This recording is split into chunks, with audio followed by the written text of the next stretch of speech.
轩，这一次高市早苗赢你的自民党大胜。好，除了你可以看到在日本的这个里面之外，最关键是我们刚刚讲冲绳。我们过去讲冲绳，那一些当地的居民其实很讨厌把所谓的美军跟武器放在冲绳上面的，只是没有想到这一次，冲绳的反美军基地派全部都落选了，而且大家都知道强军的必要性。你看到今天哦，日本航空自卫队的 F-35B。也成军了，日本那种强国、那种强军真的回来了。赵老，我跟你讲，中国都玩开了，为什么呢？因为他们原本对于冲绳哦，他们是把它放作是整个正常选战的焦点，也是特别一直在强调说所谓的琉球啊，作为一个民族自决论，希望呢冲绳的民众，因为他们反对美军基地，中国也是这样想，然后呢，最好是你们也可以独立起来，共同起来呢反对高市早苗。结果没想到，你知道选举结果出炉之后，把他们脸给打烂，傻眼了，因为。这是中国最重要的一个主论述之一，而且动用了20倍以上的网军在网络上舆论操盘，结果这些反美军基地派，所谓的全冲绳全数落选，这是冲绳的姿势。他说失去第1到第4选区的席次，由于我们的力量和意识不足，我感到抱歉。你看他还是姿势哦，所以代表是什么？全部都落空。没有一个人获胜，他再陈述一个概念，或许冲绳人不喜欢美军基地设在这边，但是面对强大而且呢竭尽侮辱之能事所来犯的这种中国，他们更愿意站在日本的前线，去承担这份责任，所以你反而让他们完全接受美军基地了嘛？完全都团结起来了。对啊，就我不想要，但是你们一直在恶心，我们当然就扛了啊。所以你看哦。在这个我们讲全数落败，从来没有这种席次，而且原本这边你知道有什么党，你知道吗？共产党。对，这边原本有一个众议员是共产党。共产党之前他还有中哦，有中1席哦，现在是连根拔起喽。对，那你看哦，这个 Besant 他也记得川普之后呢，来去称赞这件事情。他这也上了节目的是说，他就陈述一个概念很简单，说哇，真的是大获全胜。但除此之外呢？日本越强大，代表美国在亚洲越强大。他已经跟你讲个概念，这是美国的胜利，也就是未来不只是美国会来替台湾打这场战争，日本也是美国最强而有力的臂膀。而这2股力量都是来协防台湾的。那你想想看，日本呢现在也不演了，以前都会觉得说我们叫做自卫队，大家要遮遮掩掩。现在来给你看看什么叫做大国军威，因为呢，他摆的这个 F-35B， 它是属于特仕款，也就是唯一具备呢有所谓的垂直起降的功能。所以刚才在我特别讲说，他把它的背板这个进气口直接等打开给你看，秀你的肌肉。你像什么你知道吗？孔雀开屏，我是孔雀嘛，我把屏打开，让你看看我羽毛多漂亮。因为你知道吗？它对于这种中国很有可能在第一时间，包括九州。包括冲绳，以及包括它的美国所谓的研国基地等等的诸岛、佐世保进行大规模的轰炸，所以他们为什么要秀 F-35B？ 代表我们更需要这种不需要跑道，可以随时转移、及时垂直起降、分散，然后增加性能或增加生存能力的这种战力。所以它这是有想定的。那你看哦，最近另外一场联合军演，它也是扣着这个概念去做。这个叫什么？美日的它那个叫铁拳的联合军演。对，铁拳要往中国脸上砸哦。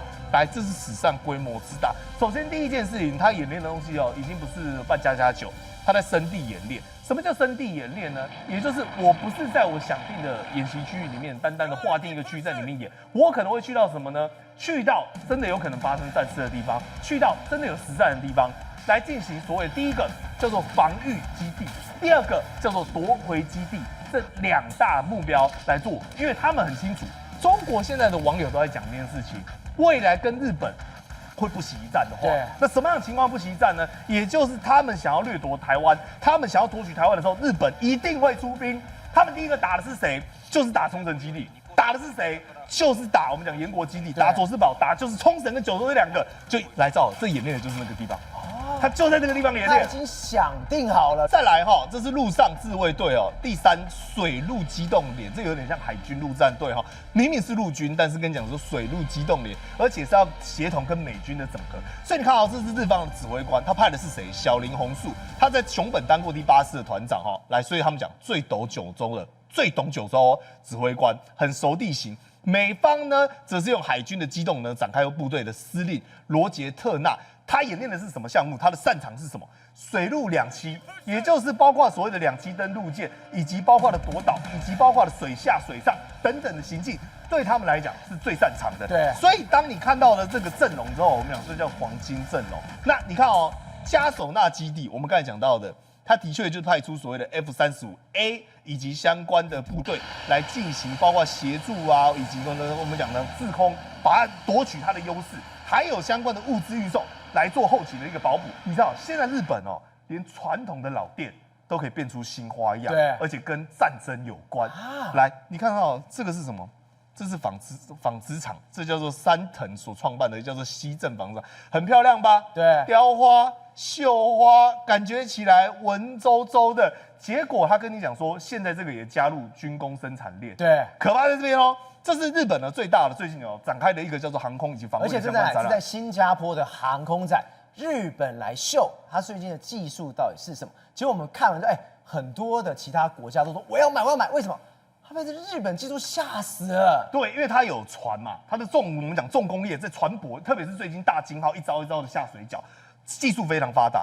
与此同时，还有所谓的人造卫星以及甚至雷达相关的这些侦测系统、警系统都很棒。但是这个是干嘛的呢？这个是反侦测，什么意思？里面的导电性能决定了发挥其导电性优势的产品进行研发。意思就是原本他们没有要做这件事情，后来发现说，这个导电性怎么那么好？我们是不是来把它做军工所使用的？本来做腰带，现在变成是什么？来，这个叫防护罩，也就是呢，京都府的这种我们讲纺织生产商，他直接把这种纤维的材质来可以隔绝外部的电磁波。比如说你今天要用电磁脉冲，你今天要针对我的指挥中控进行电站的干扰，你今天要对我进行呢我们讲相关的电磁打击，我只要有这个，你拿不到我的资讯。这很厉害。过去做纺织布料，现在做什么？野战的野外的帐篷，而且可以隔绝电磁波，这是过去很老的电，现在一转弯一转身，它完全变成军工里面最不可或缺的一个能量。而且你不要小看这帐篷哦，为什么呢？因为它这是为了因应现在的战术所想的。所以你看哦，他们现在最可怕在这边。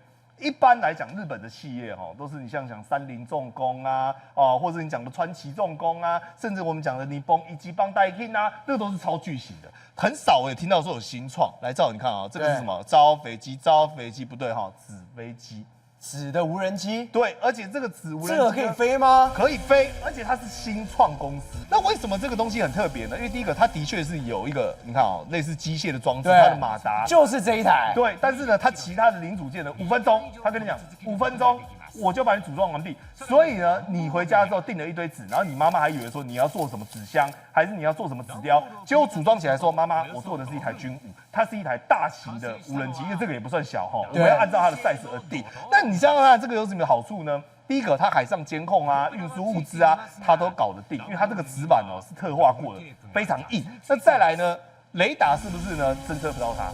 因为雷达是侦测金属啊，对，它全部都是纸啊，你要怎么做雷达侦测？所以它可以担任呢低雷达可侦测性、诱饵及侦探相关的任务，而且呢对于假目标支援反无人机的训练，所以它变成是我真的快吓到我们讲纸飞机它这个竟然可以飞到时速120公里，对，最快，我有没有听错啊？而且2个小时，可以飞2个小时，你自己敢啊？它可以飞2个小时，所以你知道吗？这个东西一出来之后，它会产生一个 game changer， 而我相信未来日本呢一定会把他们过去发明这种所谓家电产品的这种创新精神日新月异的，再来把它投入在军事生产的上面。国文哥，我们刚看到日本的军工已经跟过去完全不一样，日本的品质跟技术非常好。结果你说最猛的日本军武最猛是什么？根本是汇率。我说汇率真的有到差那么多吗？别忘了，高市在1月31号他还讲一件事情。日元如果贬值，对整个日本的经济是好的，而且这个日元的贬值跟出口是有很大的关系。这出口军工一杀下去，谁最惨？韩国真是剉了一蛋了。所以今天日本的军工股全部大涨，还有台湾的跟日本有关的半导体 ETF 全部都大涨，甚至涨了超过10%。为什么发生这件事情？是因为高市一大压倒性的大选胜选之后，日本的自己的基金经理人怎么说？你知道吗？因为他大胜，它可以修宪，而且它的刺激景气计划、财政计划都可以推行，所以到时候他自己推咯，千言进行自己预测日币可能对美元会螺旋式下降到180:1，创下1986年来就广场协议之后的新低。你知道180:1是什么概念吗？你现在用台币换到5块，将近5块，你已经觉得日本很便宜了。对，你到时候可以换到5.8，很便宜，快要换到6块。你会发现日本什么东西都很便宜，到时候日本的不只是军事设备、汽车，什么都会变到非常便宜。加上日本的军武可以怎样？可以出口之后可以分摊日本自己的采购的。你说他把捆龙锁给打开了，防卫装备移转的3原则。对，好，那日本其实过去他们进攻产业很强，但是很笨的地方是什么？第一个采购制度，他们用年度来编列预算，今年生产了，明年就不一定有生产了，因为订单是1年的，这就没有办法什么规模生产跟连续性生产，所以成本很高。再来市场萎缩跟需求很低，因为它只能卖给自己嘛。为什么一定要所谓的移转3原则？所以导致它的很多产线会停产，做完这一批就停产，因为自卫队这里在用啊，所以没有办法什么。没有办法大规模或大量生产，然后没有办法库存，就会高成本。再来，它规格很高，但产量很低。一个步枪894步枪花21年，所以研发出来，你又不能卖别人，卖别人还怎么样？分摊研发经费嘛，它不能卖，所以它自己的价格跟昂贵，所以因为这样，他就把捆龙锁给锁住，它的研发跟生产成本很高，所以日本军武我们今天看它涨停，你不要以为现在涨很高了。才刚刚开始，因为日本在全世界的军事市场占比不到2%，对，所以还有多大的市场要开发？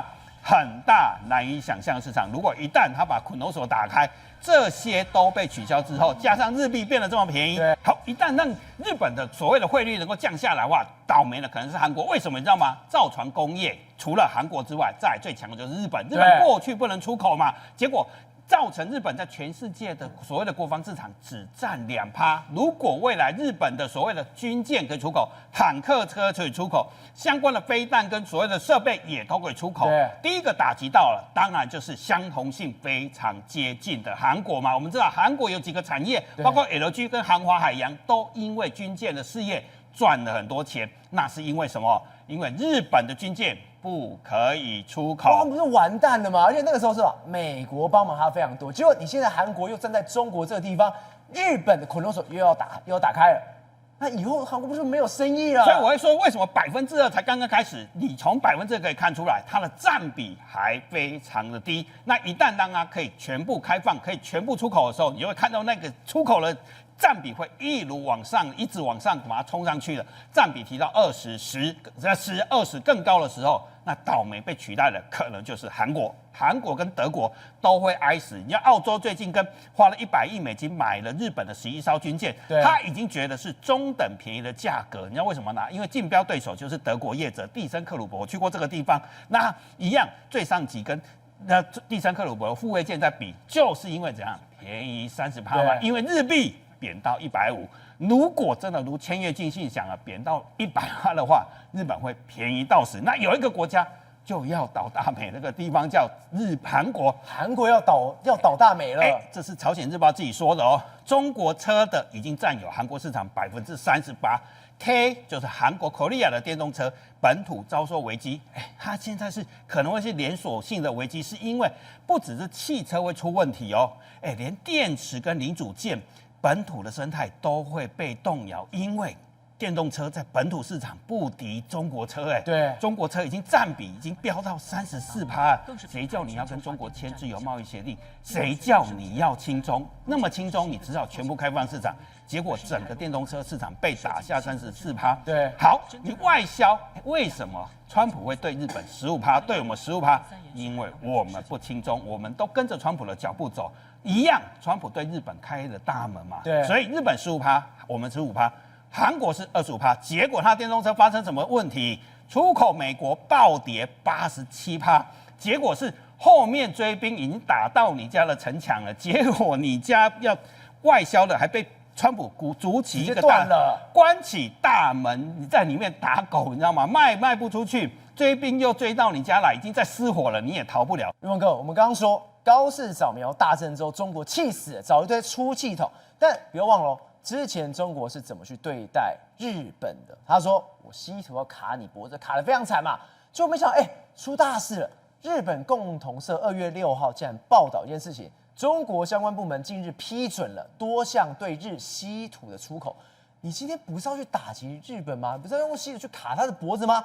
你这时候软了，你到底在怕什么嘞？现在来讲的话，中国大陆已经示软了。当初呢，他把稀土当成一个关键的战略物资。你不听我的话，你不跟我当好朋友，你不跟我当好的朋友的话，我就不跟你玩了。对。然后呢，掐他的脖子。所以呢，日本其实是被掐脖子掐得非常痛的。